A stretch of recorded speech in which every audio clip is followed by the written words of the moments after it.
बिस्मिल्लाहिर्रहमानिर्रहीम। अस्सलाम वालेकुम। वेलकम टू किस्सा की बातें। कैसे हैं आप सब लोग?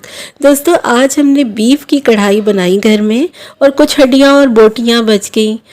हमारे घर की ये रूटीन है और मेरी आदत भी कि जब कुछ खाना बच जाता है तो उसको बेज़बान जानवरों को डाल देती हूँ, और अगर ना भी बचे तब भी सालन में से एक दो बोटियाँ साफ़ करके साफ़ कागज़ या शॉपर में पैक करके बाहर रख देती हूँ।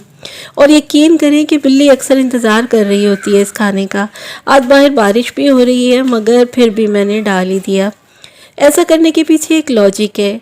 अल्लाह की मखलूक की खिदमत करने से अल्लाह बड़ा ही कुछ नवाजता है, और बेज़बान जानवर की दुआएं बहुत कीमती होती हैं।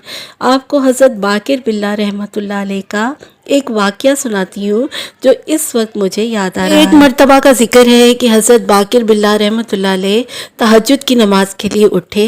समरकंद की खून मुंजमद कर देने वाली सर्दी में आधी रात को उठकर वज़ू करना और नफिल अदा करना बेहद मुश्किल काम था। आप ठिठुरते हुए उठे, वज़ू की और जल्दी जल्दी नफिल अदा कर लिए और फिर वापस अपने बिस्तर में आ गए रज़ाई में गरमाइश लेने के लिए। इसी असना में क्या देखती हैं कि कहीं से एक बिल्ली आई और वो उनकी रज़ाई में घुसकर बैठ गई और आंखें बंद कर लीं। आप रहमतुल्लाह अलैह ये मंज़र देखकर परेशान हो गए, क्योंकि बिल्ली उस वक्त बिस्तर में गरमाइश में थी और सुकून से सो रही थी।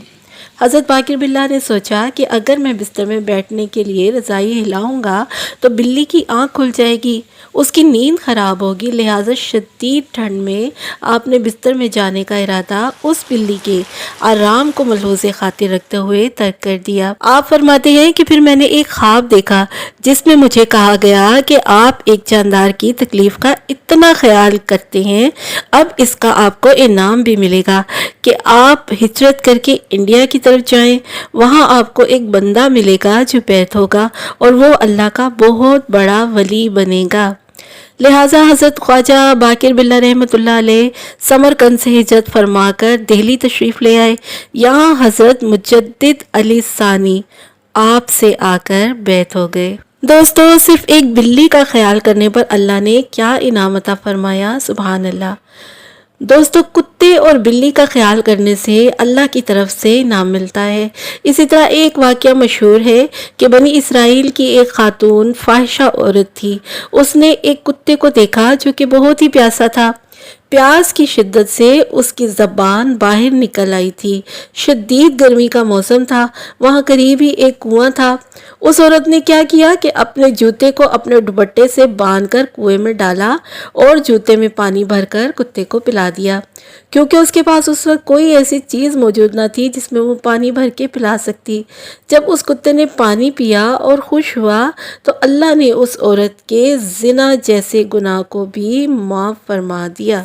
आप सोचें कि अगर जानवर का ख्याल रखने से इतने बड़े बड़े इनामात मिल सकते हैं तो फिर अल्लाह के बंदों का ख्याल करने से क्या कुछ नहीं मिल सकता, कितने गुनाह माफ़ करवाए जा सकते हैं। इसी तरह जानवरों को तकलीफ़ पहुंचाने से भी गुरेज करें, ये मामलात कहीं और ही ले जाते हैं इंसान को।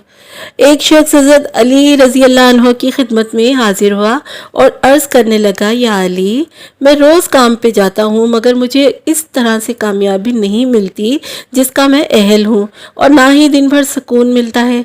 तो हज़रत अली रज़ी अल्लाह अन्हो ने फरमाया कि तुम हर दिन और हर काम का आगाज़ किसी भी अल्लाह की मखलूक को कुछ खिला पिला कर किया करो, देखना तुम्हारे काम में कामयाबी और तुम्हारी ज़िंदगी में सुकून आ जाएगा।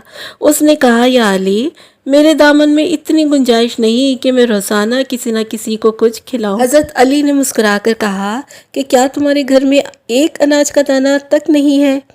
उसने कहा, जी हाँ, मैं दिन में 2 या 3 मरतबा खाना खाता हूँ। आपने फरमाया कि क्या उस खाने में से एक अनाज का दाना भी नहीं निकाल सकते? उसने कहा कि बिल्कुल या अली, एक अनाज के दाने की क्या औकात है? तो हज़रत अली रज़ी अल्लाह अन्हु ने फरमाया कि अपनी वुसअत से ज़्यादा दो, मगर जो भी दो वो खलूस से दो।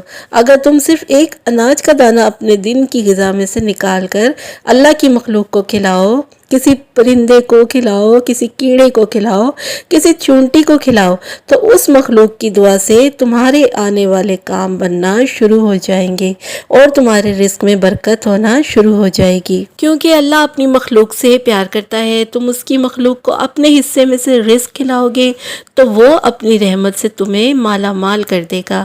تو دوستو، ان مثالوں سے یہ بات ثابت ہو جاتی ہے کہ اگر ہم چاہتے ہیں کہ ہمارے بگڑے کام بننا شروع ہو جائے تو اللہ کی مخلوق کی خدمت کو اپنا شعار بنا لینا چاہیے، اور خاص طور پر بے زبان جانوروں پر شفقت کرنا اور ان کی خدمت کرنا بڑے بڑے کام سنوار دیتی ہے، قسمت بدل جایا کرتی ہے۔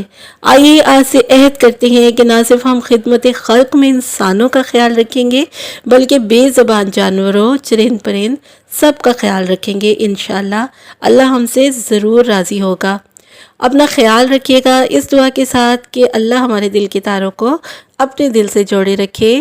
خدا حافظ۔